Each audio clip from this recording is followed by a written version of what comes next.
মধ্যপ্রাচ্যের ভূ রাজনীতিতে যখন উত্তেজনার পারদ তুঙ্গে, ঠিক তখনই ইরানের পরমাণু কর্মসূচি নিয়ে এক বিস্ফোরক ও তাৎপর্যপূর্ণ প্রস্তাব দিয়েছেন রাশিয়ার প্রেসিডেন্ট ভ্লাদিমির পুতিন। তেহরানের সংগ্রহে থাকা সমৃদ্ধকৃত ইউরেনিয়াম রাশিয়ায় নিয়ে গিয়ে সংরক্ষণের প্রস্তাব দিয়েছেন তিনি, যা আন্তর্জাতিক অঙ্গনে নতুন করে আলোচনার ঝড় তুলেছে।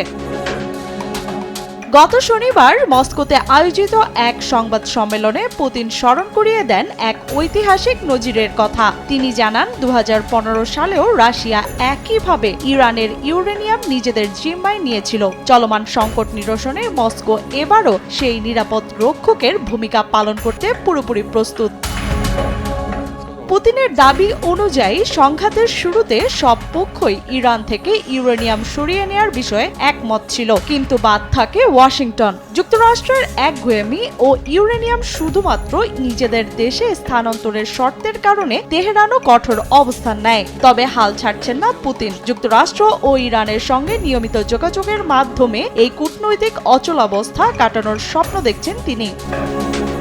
আন্তর্জাতিক পরমাণু শক্তি সংস্থার সর্বশেষ পরিসংখ্যান কপালে ভাঁজ ফেলেছে বিশ্ব নেতাদের। ইরানের ভান্ডারে এখন প্রায় 440 কেজি 60% সমৃদ্ধ ইউরেনিয়াম রয়েছে। বিশেষজ্ঞদের মতে এই মজুদকে পারমাণবিক অস্ত্রের উপযোগী 90% উন্নীত করা এখন সময়ের ব্যাপার মাত্র। ওয়াশিংটনের দীর্ঘদিনের মাথা ব্যথার কারণও এটি। তাই তাদের লক্ষ্য যে কোনো মূল্যে তেহরানের হাতে নিউক্লিয়ার বোতাম পৌঁছানো, রুখে দেয়া।